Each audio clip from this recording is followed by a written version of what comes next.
Right. Okay, it all looks good. Just making sure, because I've not used this microphone. Sounds good. Yeah. Yeah. All the lines are going up where they should be, so Yeah, sounds good. take Shame about that your face. take that as a win. Classic. Yeah. Classic. Got to have no. Right, you ready? Yes.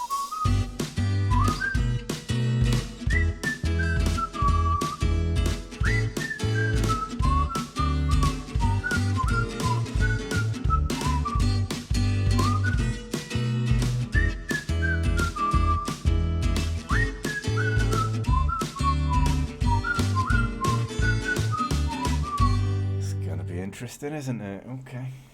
Mhm. So, hello and welcome all into the MO podcast. As always, you're here with me, Conservation San, And me, Atreya. being petulant. And today, we are going to be Deal with it, talking. innit? Yeah. Today, we are going to be talking about. I almost said the petulant case. It's not. Word stuck in my head now. The mysterious case of Cindy James's death. I like this one.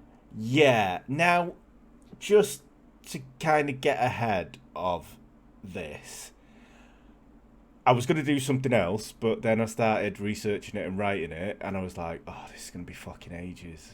I even thought it may be a two-parter. And then I started doing this, and I was like, fucking hell, this one is going to be long, so strap in, because... But I think a lot of information that's out there has the broad strokes has just been done of it. Mm. Like I know Mr. Balin and Lazy and all the ones like that got me into doing this kind of podcast. Or the people that I listen to, they kind of do it in 20-minute segments, but I think it deserves a little bit more than that because it is such a bizarre case, and it's it's not as open and shut as the K Hall case of where you go, No. he definitely fucking did it. This one it's a little it's odd anyway. So It is. we'll get there in the end. But we'll start off at the end, I suppose. On the 8th of June in 1989, Cindy James's body was discovered lying in the yard of an abandoned house by a construction worker who was answering a call of nature. And Anything to get out of work. I know, lazy. Uh, he stumbled over this thing. He didn't know what it was, but as soon as he got closer, he kind of realised what it was. And spoiler alert: later on, I will show a picture of it, but I will give you plenty of time just to skip through that because it's not. It's graphic. It's yeah. Anyway, I we'll haven't seen the pictures. yeah. It's not It's just weird for me. Yeah, and That'd be weird if it was great. It's a body. yeah, I'm assuming. yeah, yes, in repose. I mean, Cindy was known to the local police in the area, and this is only because she complained many times about a stalker. Over 100 reports she made in the 8.5 years that this was over. What happened to her was over, and she was genuinely in fear for her life. Now, as we'll go on to see, I don't. It's one of them. I don't know whether. I think it was victim blaming by the police, and they could have done a lot more, but maybe they did enough. I don't know. We'll come to conclusions later, I suppose. Clearly, they didn't do enough.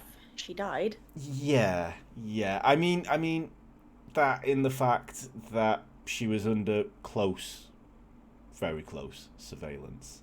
Uh, and we'll get onto that later anyway. But there's not really that much about her early life out there. Like I said, in these short versions of it, it's just kind of glossed over. But she was born into a military family, and because of this, obviously, as an army brat, you kind of move around. You go from place to place wherever the army send your father or your mother, whoever's in the army, in that family. As a child, you have to go.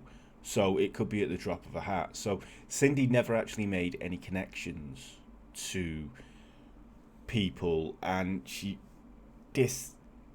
I'm not saying it's a red flag, but when you're not making connections, you're not getting attention, you're not in a social group, you don't know how to interact with people. Maybe that's something that happened to her here. But when she was 17, she announced she was engaged to be married, but none of her family actually knew she even had a boyfriend. So this kind of came out of left wing for them. They were like, we don't know what's going on here. And her father disapproved of this engagement for I'm not whatever. surprised at 17. Yeah, I mean, to be honest with you, you're looking at the 70s. I mean, my mum was engaged, married at 17. It's Your mum, who you still won't let me interview. by not the saying way. it's good or bad. I will pin her down because that last thing is just mental. Like, We need to interview her. yeah. Definitely. Anyway, oh, But no, okay, so even at 17 though, like, you would normally have still met your daughter's fiance. exactly. Now, whether there's two ways you could look at this. So the first is maybe because her father was so controlling, or her family was so controlling over her. I mean, her dad's in the army. He's been brought up that way. Do you know what I mean? Maybe Cindy's thinking, oh, it's a scary thing for families to meet. Maybe, do you know what I mean? Maybe Yeah. that's it. And the other thing is maybe because she's not formed these long-lasting relationships, maybe she's just got a pen pal and she thinks it's going further than it is. Or maybe her boyfriend was just normal and didn't want to meet her parents. It could be, but then if she's engaged, logic would dictate at this time in history that he would have proposed. And also in that time in history, like it's fucking 100 years ago, it may as well be. But there was that kind Weren't of you thing born in the 70s? of where, no, missed them by a year and a half. Liar. I missed them by 13 months, I'll be honest. But uh, you kind of asked the dad for permission. I mean, clearly this guy didn't know. Exactly.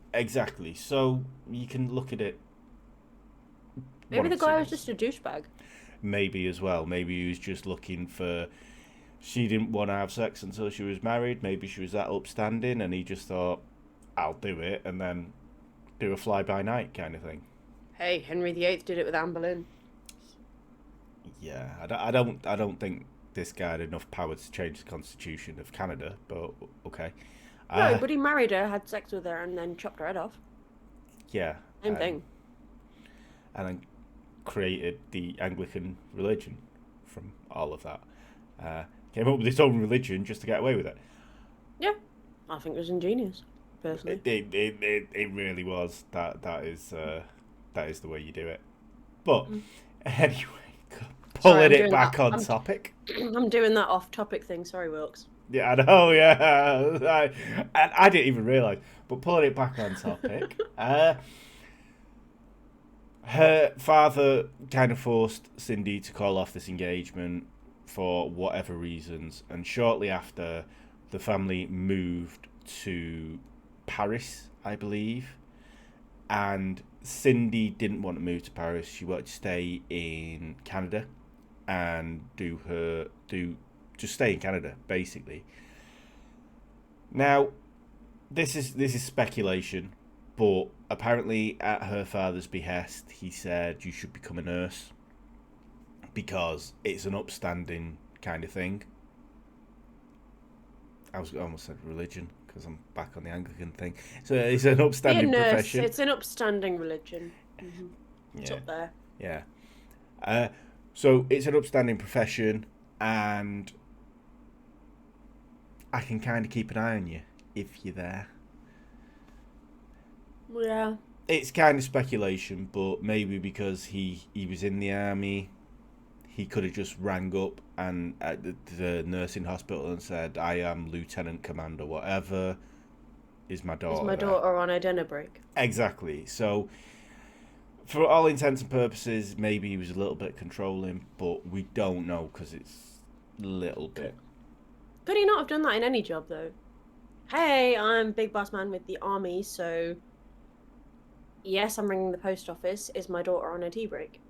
Quite possibly, but I mean, if it was McDonald's or a restaurant, I think it'd have to be an establishment kind of thing where it holds a little bit more weight. Obviously, if someone rings up and you go, "Oh yeah, whatever,"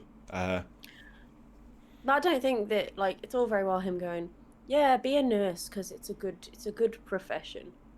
She could have gone actually, I fancy being a stenographer, you know, or a PA, and he could have gone, yeah, okay, those work for me as well. But if she'd gone, Dad, I've heard there's some really good career opportunities at Mackey's, he probably would have gone, how about no? yeah, A yeah, world yeah, of no. yeah, You're not working at McDonald's. yeah. Again, I think he had the kind of sign off on what she was gonna do in it. So Isn't it? this was Cindy, Pretty. as she was in her nursing attire. Very, very bonny girl. And I really hope she's over 18 there so I can say that, or else cancelled. But it was while she was studying nursing that she kind of fell in love with a resident doctor that was at the college, who was, as well as being a psychologist, he was a little bit more mature than her. And we're talking like double digit mature Oh, than her. Lord. I think he was 17 years older than her. What is it with old doctors perving on young girls? I'm surprised he Yeah. didn't find a corpse afterwards and make it into a mummy with a death mask and everything. Like the other Yeah, guy did, you know? Yeah. Mm. So after graduating in 1966, her and Dr. Roy Makepeace got married. They never had any children, but Cindy worked in a preschool with children who had emotional and behavioural problems. Did you say his name was Makepeace? Yes, and it's actually, I thought it would be spelled quite fancy, but it is actually make Makepeace. Yeah, not even, yeah, Roy as well. Sorry. So, up until 1982, they lived an unremarkable life, and they were doctors, obviously, so they were doing good, but nothing out of the ordinary happened. But then in July of 1982, Cindy and her husband separated. Now, this took her friends by surprise because, as far as they were concerned, they were the perfect couple. There was nothing untoward going on. As far as they could see, no one was doing the dirty on either of them. There was no marital unbliss. They were quite content with each other. And they did split amicably, and they did keep in close contact. And by all accounts, Roy wanted to keep the relationship going. And there's a picture of the two of them. And they I'm not were saying anything. in love, but you can see the difference in age is just a number. Anyway, so In their case, a massively different number. yeah. But so later on, a few months after they split, Cindy started receiving strange and sometimes threatening phone calls. Now, at first, Cindy just put this down to like punk kids just messing about, just having a laugh. But after a while, the tone of the calls started to get more and more threatening. So, obviously, she went to the police. Now, as soon as the police got involved, the harassment started to get more and more. At night, Cindy would hear rummaging through her back garden, and not in that way, not in a good way, fun times. And when she went As to, if you can remember. yeah, I know, yeah, apparently. Uh, just gonna push through that, and then, and then when she went to phone the police, she would find that her telephone line had been cut, so she couldn't even report this if she wanted to. Now, this kind of escalated, and her porch lights were smashed, and notes that had magazine and newspaper letters were left on her porch describing in detail what was going to happen to her. Now, these are some of the notes she received over the 8-year period, and it's proper, like, film, movie style ransom Soon, notes. Cindy. Probably within the next 8 years or so. So that soon, Cindy, that was found. That was her last letter, the last note that was found. So it was kind of right, really. What was they rummaging through her stuff for? Like, were they rummaging through her bins? So they were just kind of like through bushes, through bins. There was just noise going off in the back garden. Now, Just fill your bin full of used tampons. yeah, I mean, yeah, could be. I'll do it, right? It would definitely. Unless they kind of like. Overthinking. Unless. Oh, no. Yeah, unless they like Reddit people, then they may like that. Yeah. I was just like, ooh. So, in October, a brick was thrown through a kitchen window, and later that week, as she was about to go to bed, she found her pillow slashed. Now, she made a bed in the morning. It was all fine. Then when she came back, she went up to go to bed, and pillow was slashed. There was feathers everywhere. Did she change her locks at this point? No. Why wouldn't you? Well, yeah, I don't know.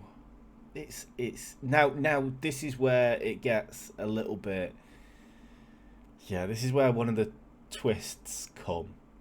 So, in November of 1982, Pat McBride, who was an investigating officer on Cindy's case, moved into Cindy's house with her. Is that a service that the police force offer? No idea. I don't know who signed that off. I don't know which DCI went, this is a great idea. Why don't we do this with all our victims? McBride. Hot lady saying she's being stalked. Do you want to do an overnighter? Yes, Sarge. Like, fucking Chief Wiggum must have signed this off. I mean... So, obviously, stuff happened. Of the... Carnal nature? Yes. Yeah, I was going to say What? sexy times, but... Why? But why, obviously, Anne? If somebody invited... If like, I had a police officer staying at my house because I thought people were rummaging through my bins, you know, for, like, old hankies and things like that, I'd be like, do you want a cuppa? I'll stick Netflix on, but I'll be upstairs on the computer. Just shout if you need out. Kettle's there, fridge is there, help yourself. I wouldn't be like, so, what shall we do? Bow chicka bow bow. Be like- Turn the Barry White on. Crack on, pet. I don't know who you are. You're a stranger in my house, but how about you just keep your eyes on the outside and my house, not on these? No. So I was going to say in his defence, but there's no defence for him. No, there isn't. He'd been working on this case from the start, and he took an interest in the case. Of course he did. So, I mean, it's the 80s, innit? It's the Wild West. We said this. And, I mean, the police get away with loads nowadays, but back then, oof. But anyway, so he was banging her. And It's no wonder that he didn't fucking catch anybody. yeah, but can you guess who Pat thought the prime suspect would be? Their ex. Got it in one! Ovs. Yeah. So he thought that it was actually Roy Makepeace, and Cindy didn't believe him because it was actually Roy that had pressed her to report the harassment because they were still close, they were still talking. I think they actually went out for dinner every now and then. And is that not like a false report, like a self-report? Sorry, that's very Among Us. It is, but I mean, I think as well, you've got to look at it as how. I don't want to get into the psychology of it, but if Cindy's not made these close relationships when she was young, she's kind of hanging on to the relationships she has when she's old. So she wants to keep Roy in her life, and then this police officer just rocks up, and he's living with her, and she wants to be comforted, and why is this happening to me, and an arm around her, and I don't know, but yeah, and it doesn't get any better for Dr. Makepeace because Pat found him parked in an alley behind Cindy's house with a loaded rifle and a revolver. At least it wasn't a box of tissues. I'm watching what you're doing. Keep doing it. She likes it when I spank her, but you go weird. Dr. Makepeace claimed that he was there for the same reason as Pat was, to try and look after Cindy, and he was just basically standing guard. Couldn't he have knocked on the door and stood guard in the house? This is cold out here in the car, Sind. Yeah, if they were that Kettle close. He had a better view from the alleyway into the, yeah. Uh-huh. So, I mean, after a month, Cindy asked Pat to move out because there was no incidents reported during this time. But they did keep a relationship going, and Pat actually kept her key to Cindy's house. Can't have been that good of a relationship if she was like, yeah, okay, we'll still shag, but get out. Yeah, just a booty call, innit, at that point. Yeah. If Dr. Makepeace isn't in the neighborhood, McBride can come on in. Yeah. Didn't know he was round the back. Who were? No. Anyway. In early 1983, Cindy's friend Agnes Woodcock, they've all got fucking brilliant names in this. I don't even know. See, this is one of the things as well. It's like, do you believe all this? Because this is just... It sounds like a Miss Marple. Yeah, I mean, how can you write this? Not even a Miss Marple, like a David Williams or an Anthony Horowitz. It's like, yeah, Mark Gatiss. Something a little bit... Mm-hmm. We're going to put a bit of mystery in there, but we're going to put, like, cock and stuff in there. Yeah.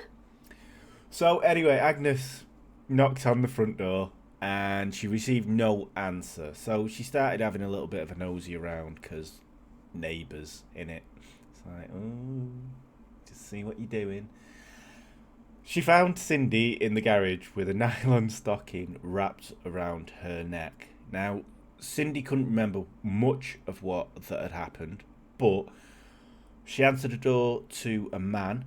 He overpowered her, took her to the garage, where another man was waiting.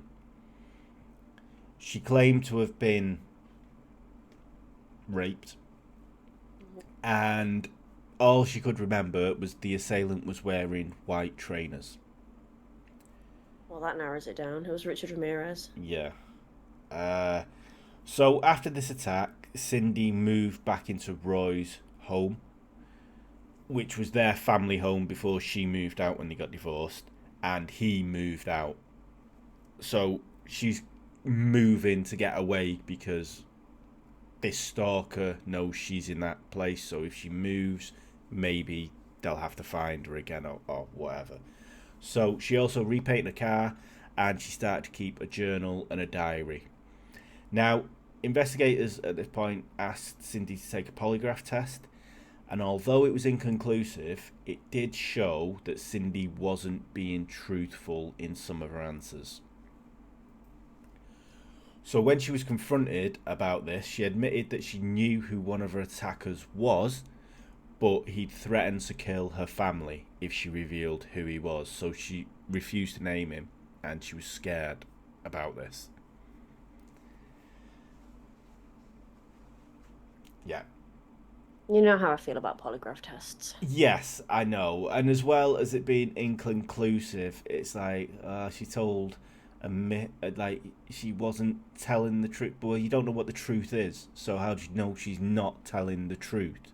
It's just the way that a lot of the articles that I've read about this, the way it's worded, it's like, oh, the polygraph showed she was lying. And it's like, they can't really show that. They either show that you're truthful or you're not truthful about answers that are asked, but they can't. But they're not even that, because anybody... Even then, if they work, if you want to believe them.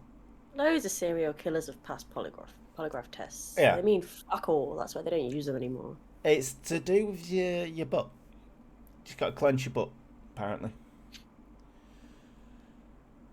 The best way to, apparent from what I've read, I'm just gonna put that there right out in front. This is why this face is going. Just gonna put that out there in front. But the best way, there's two ways to do it. The best way to do it, from what I've read, is if you... Chili is all I'm gonna say.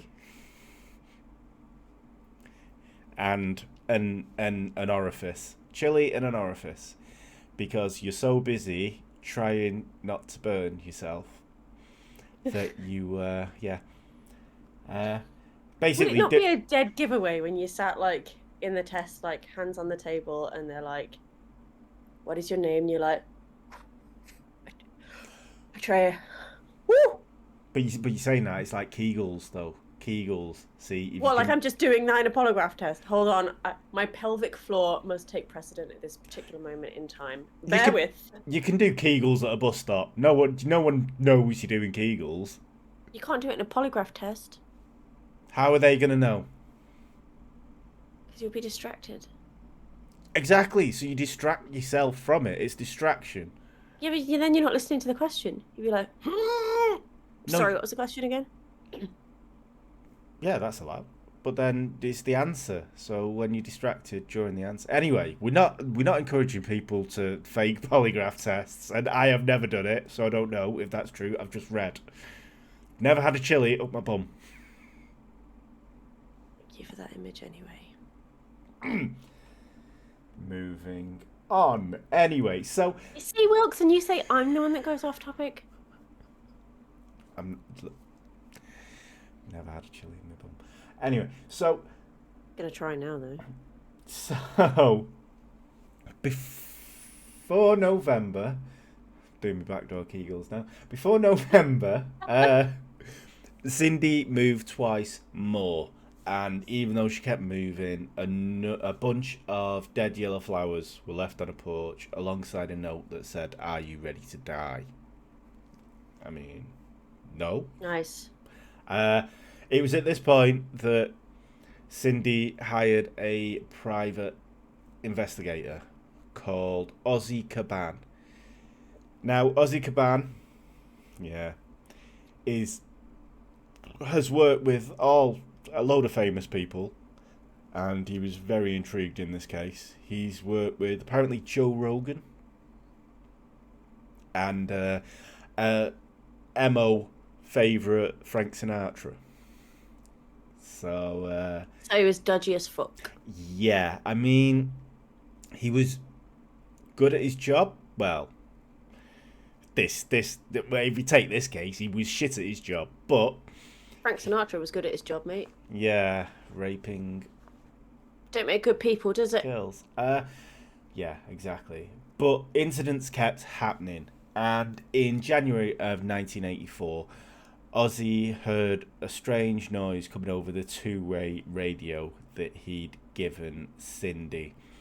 He rushed round to her residence, and when he arrived, he couldn't get an answer from the door, so he called the police, and then he kicked the door down. He found Cindy on the floor with a knife stabbed through her hand, which was pinning a note to the floor. Another one of these notes, which was anytime soon, Cindy. Now, believe it or not, Cindy was traumatised by this event, and she was Can't be why. incoherent when the police turned up. Investigators couldn't get a straight answer out of her, and so because of this, they decided that she staged the attack on herself. Anytime I want to get out of work, I just write a little note out of Hello Magazine and I just stab it through my hand and then pin myself to the floor. And then I ring in work and I'm like, I've been attacked. That's it. It's really, really, Normal. yeah. I mean, I could go off on a tangent now, but I did break my own fingers to get out of work. But that's different. Sorry, what? I did This is not different. That is exactly the same as what we're talking about right now. Yeah, I know. Yeah, okay. So, yeah, put it in perspective. I was struggling a lot with mental health, and I used to self-harm quite a bit. And I'd had a day off, and like a dickhead, I said, oh, I was ill. And then I dropped a £5 dumbbell on my fingers. But it was Okay. yeah. It was more to do with the self harming side rather than the. I was going to say the mental issue side of it, but I think it's all encompassed there, isn't it? Really, Yeah. I mean, hmm yeah. But But then if that's the route you're going down, then that is exactly the same thing. so yeah, I can see the point, but to stab your own hand, yeah, I can kind of see it.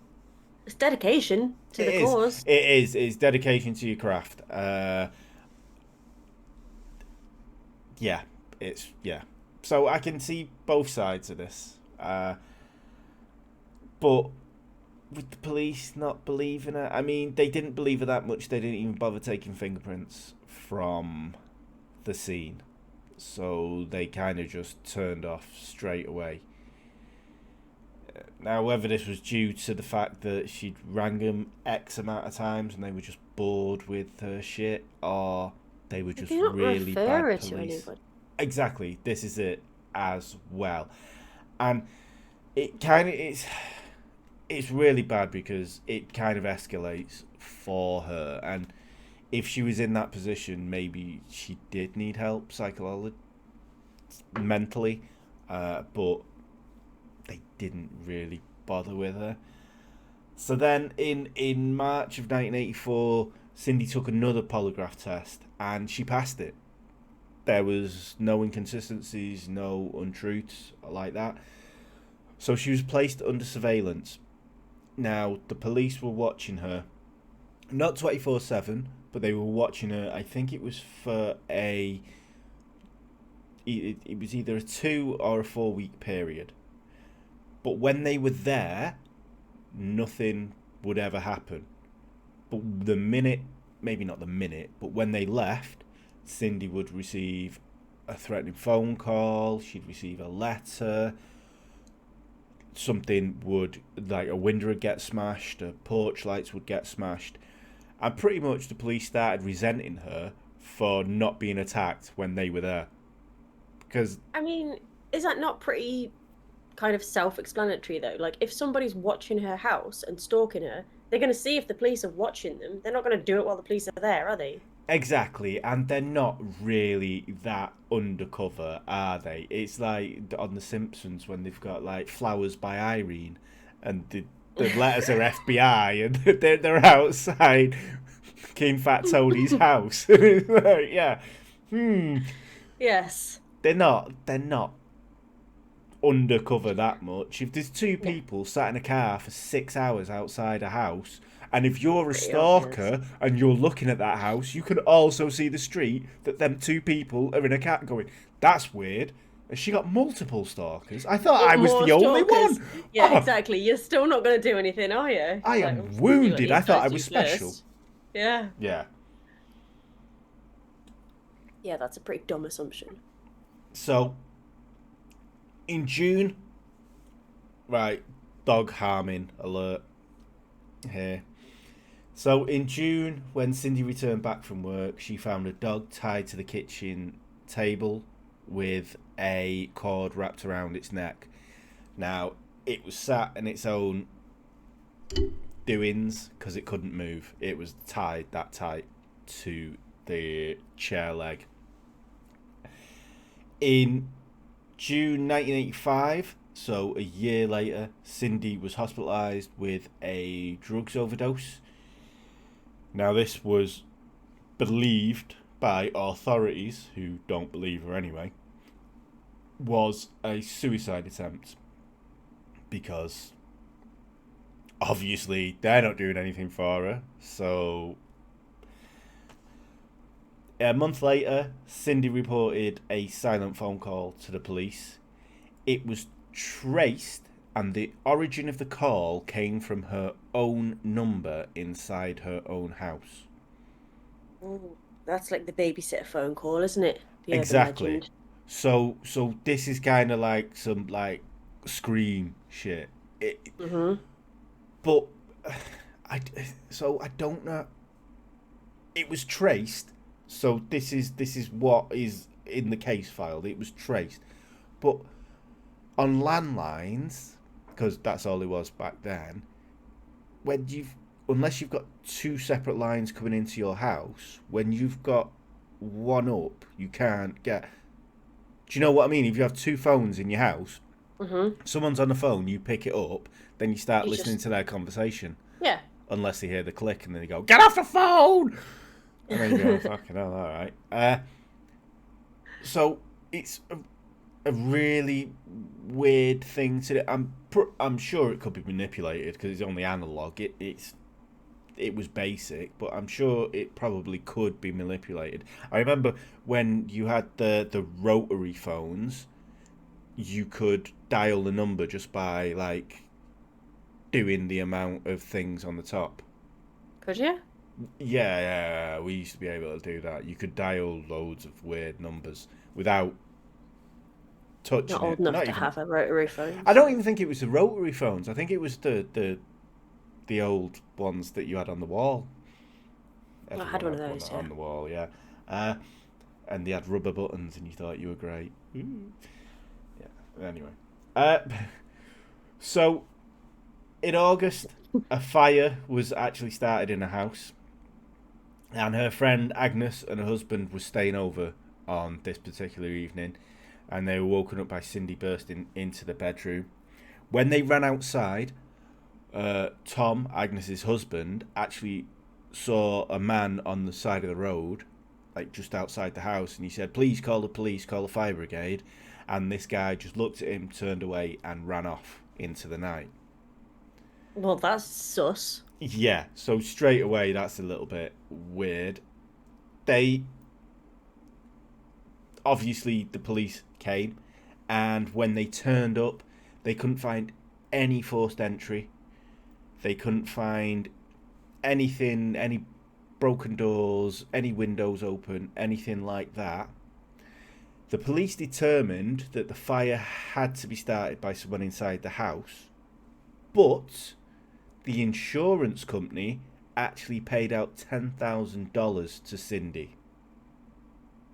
So, insurance companies are bastards, and they will find Mhm. the easiest way to get out of anything if they can. And they actually went, "Nah, this is a legit fire." But the police went, "Nah." So again, I think it was just a little bit of shitty police work. What about the woodcock?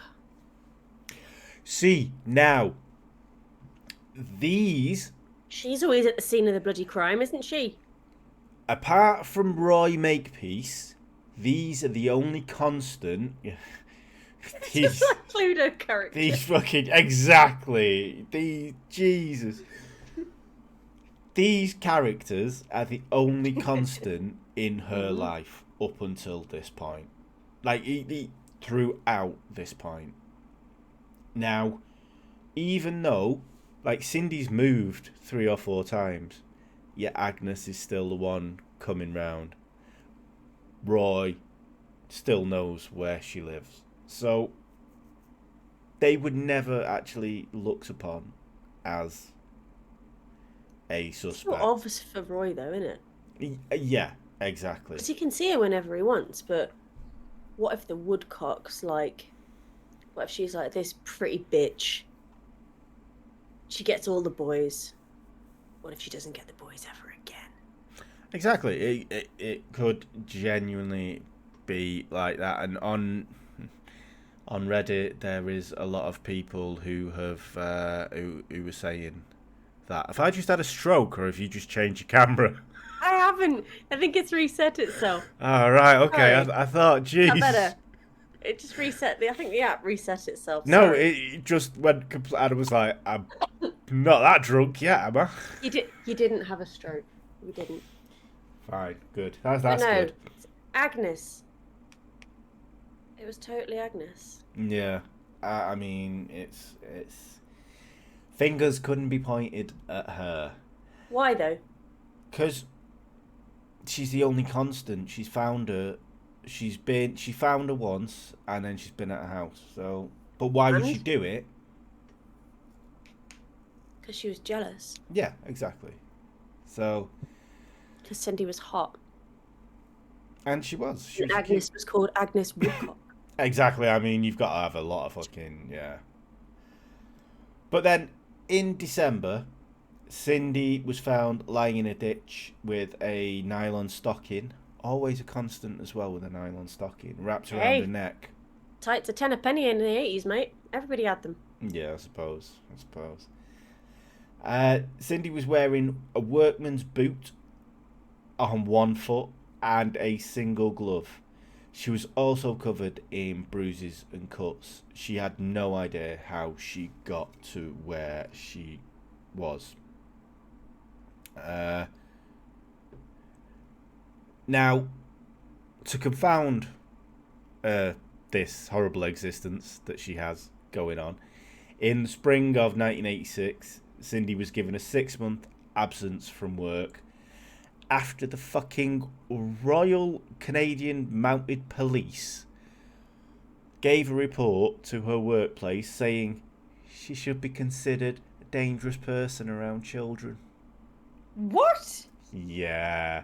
So they started to put the boot in to her. What has she done to any kids ever? Yeah. There's no children in this story whatsoever. No.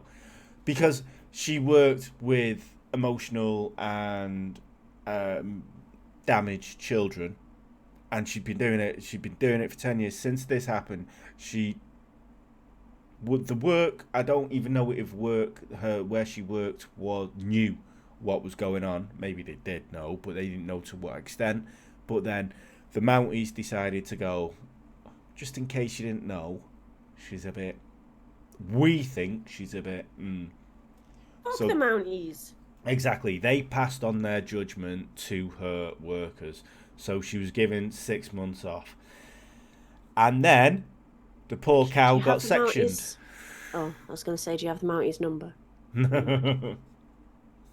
I don't, unfortunately. But then she got sectioned and she was placed in St Paul's Hospital. Now, she was seen by 3 different doctors, and they all believed that this was of Cindy's own doing. She was experiencing psychotic breaks, and she was doing this just to try and get attention. She was blacking out. Maybe she had DID, whatever. But they kind of believed that it was her fault. But after 10 weeks, Cindy had shown significant improvement and she was released. She actually continued therapy. She changed her name from Cindy Makepeace to Cindy James. Would have done that a long time before, but okay. Yeah, she bought a house and she started a new job. She also took a lot of nurse refresher courses so she could still keep in with up to date of the nursing stuff. And apparently for a year everything was coming up Cindy. She was doing really well. She was kind of getting back to her old self. She was enjoying herself. But then in August of 1987, she reported a broken window at her house. And over the next few months, further incidents were occurring. Even though she reported these incidents, she believed that no one took her seriously. She kind of knew that herself, so that must be just heartbreaking. Like, she's trying to do everything she can do to protect herself, and even if she did have these psychotic breaks, no one's coming round going, we need to monitor you, you need aftercare from your stay in the hospital, They're just going, she's fucking mental, leave her alone. Like, she's a crazy cat woman at this point to the police. Where's Cindy? Yeah. And so in 1988, she actually accused her ex-husband Roy Makepeace of being behind these attacks, and she claimed this because he was a psychologist. He'd lived with her for a long time and she knew her weaknesses. She knew how to get to her. I mean, in fairness, leaving notes, breaking windows, stabbing a hand to the floor is the way you get to anyone, really. It doesn't matter what your weaknesses are. It'd fuck you up. I mean, she would have surely known if he'd stabbed her through the hand, though. But this is it. She was said by her friends and family that she knew more than she was letting on about who this was. And apparently the person that she knew who it was had threatened her family, so she didn't want to say any more. But this has been going on for, this is 8 years now. 8 years this has been going on. I don't want to victim blame and I don't want to talk down about her, but surely to break the cycle, it needs to be her to break the cycle, and just to hell with the consequences kind of thing. It's a very privileged position that I'm saying that from. I understand that and I do get that. But I don't know. I think the police should have fucking done more, but say if it was Roy and she knew it was Roy and he was like, if you tell anybody, I'll fuck your family up. Couldn't she have just gone, go for it?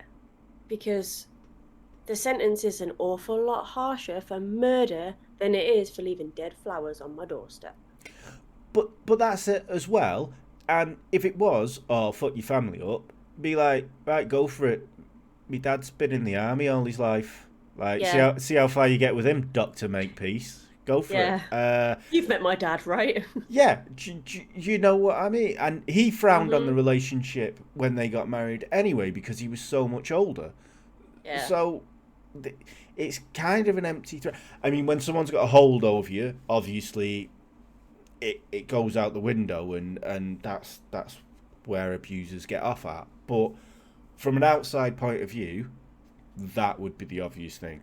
But we've not walked a mile in her shoes. We've not ate her cereal, so we can't really comment on it. But in 1988, she came out and blatantly accused him, and the police said, well, if you think it's him, give him a call and we'll record it.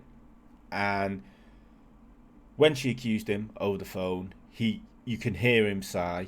The recording is out there on YouTube. You can go and hear it. And he does actually sigh. And he says, quote, "My God, I'm certainly denying it. I always have denied it. I have absolutely nothing whatever to do with it."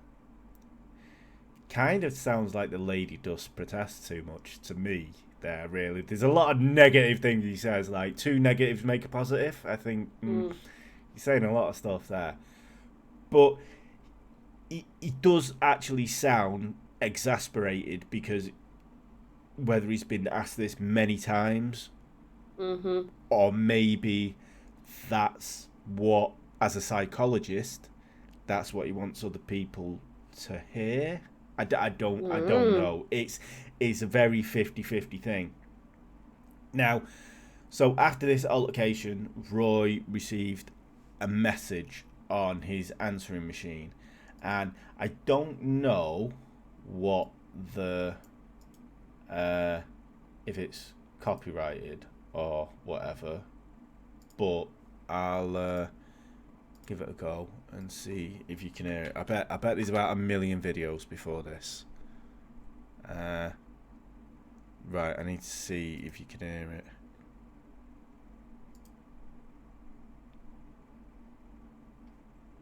No, you can't hear it.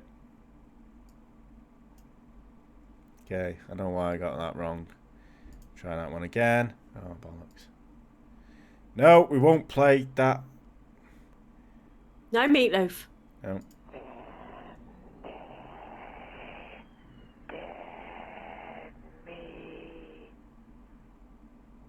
Can you hear that? No. Fucking bollocks. Ah, Meatloaf's gonna come on any minute. No! Stop! No! Can't have War of the Worlds. Right, hang on.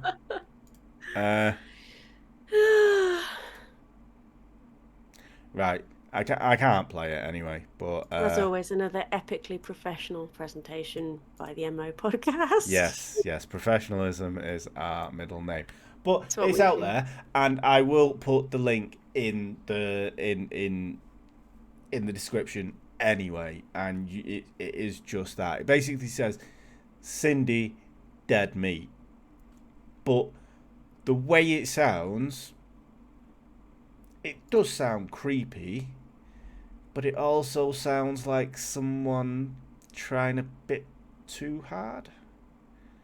Like people have said, it sounds like a child or a woman trying to disguise a voice. It certainly doesn't sound like a 60-year-old psychologist. And it was left. Maybe that's what he wants you to think.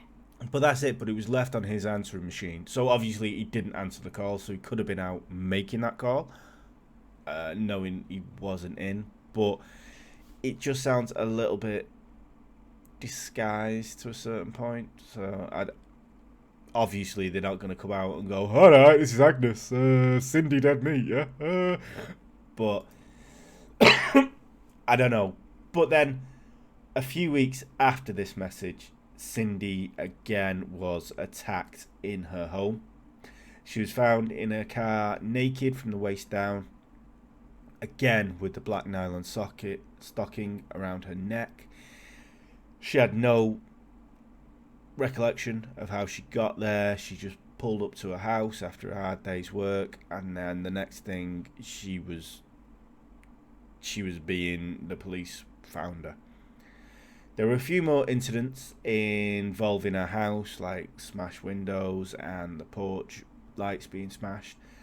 But in May, she told Ozzy, who's still in the picture, that she was prepared to give him all the information that she knew about her attackers.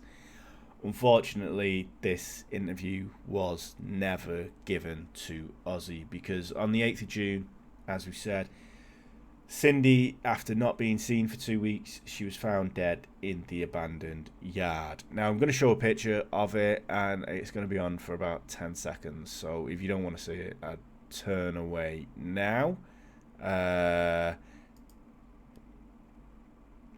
So this is how she was found. As you can see, she was bound by her feet and her wrists.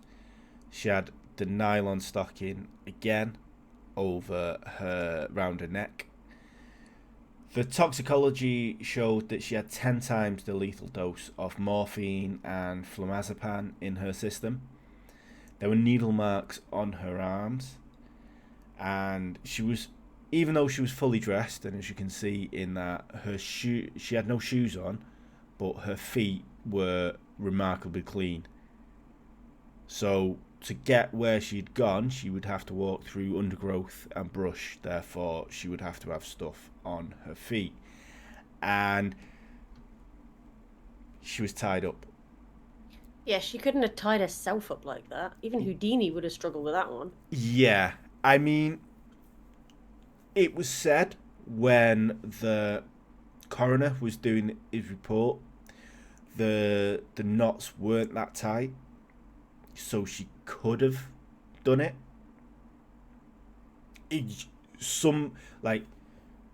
Maybe not. She could have done it. Like, I don't know how good she was with knots and stuff, but there was enough resistance for her to be able to tie her feet and then tie her hands behind her back. But then that still doesn't explain how her feet were clean. Exactly. That is one of the things of where she's gone, and it doesn't. She wasn't on morphine or flurazepam, and in the other attacks, she had complained of wooziness and having the kind of effects of being drugged, but they never actually looked at it. And with a needle mark, if she's alive and you're like looking at her, a needle mark is kind of so small that you're not going to notice it unless she's like, oh, bleeding from here kind of thing, and then you see it.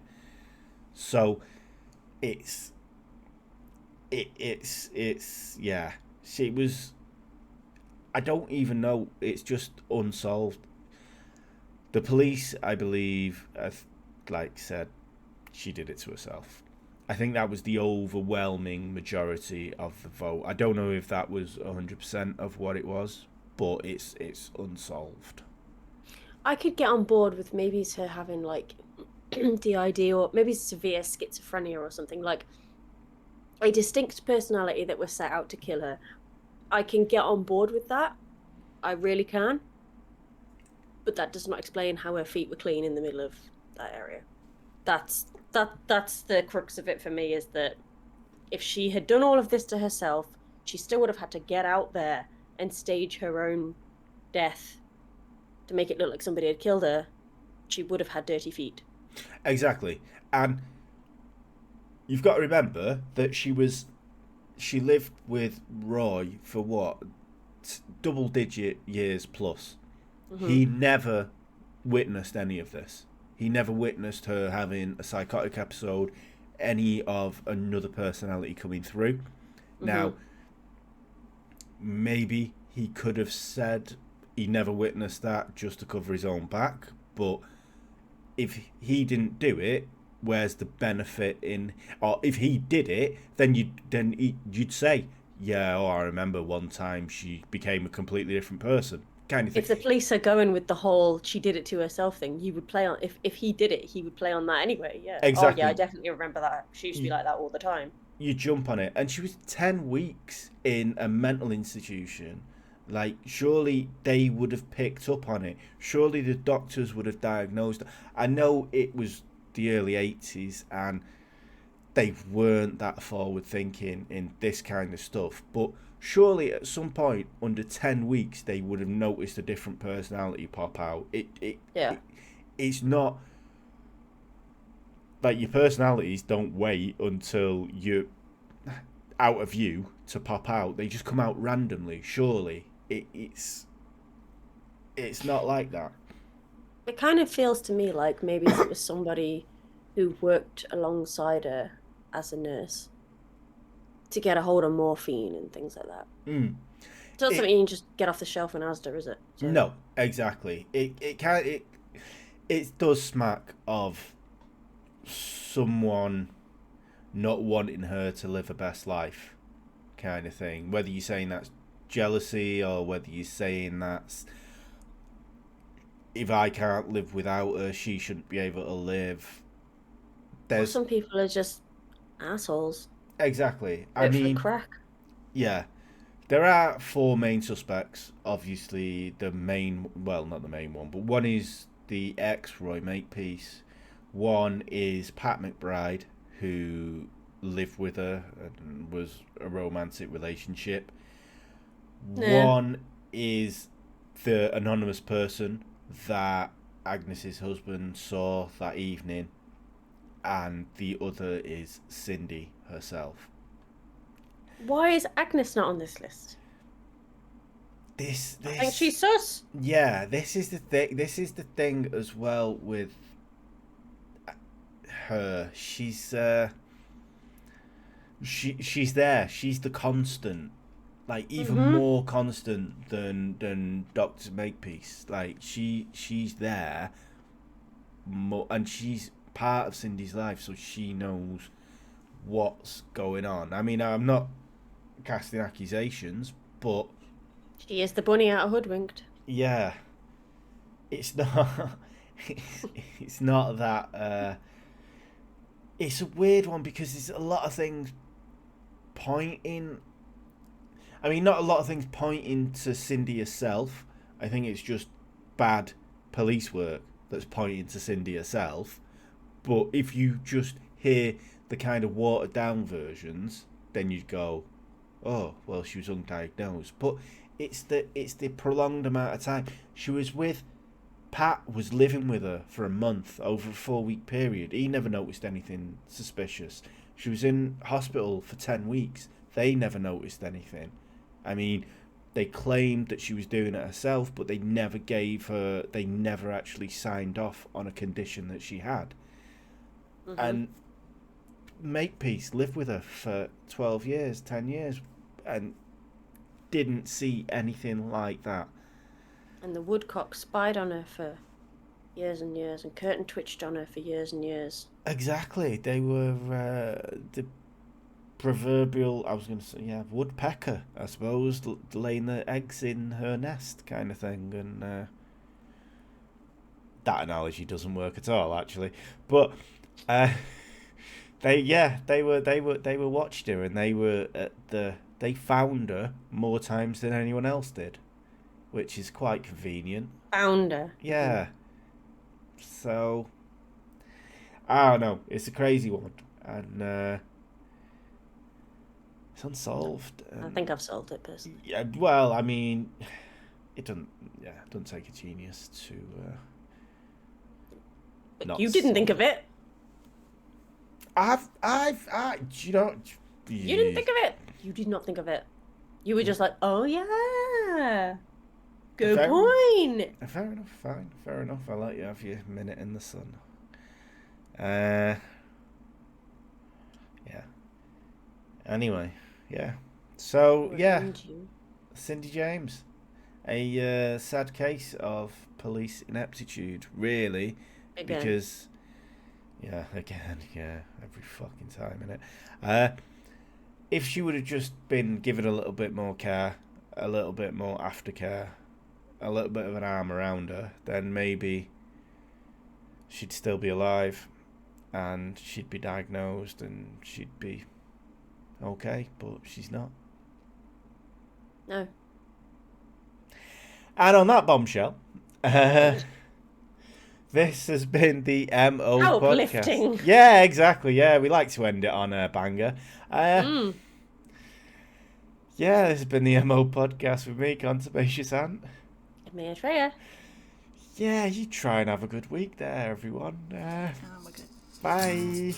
The MO podcast. The MO podcast. The MO podcast. The MO podcast.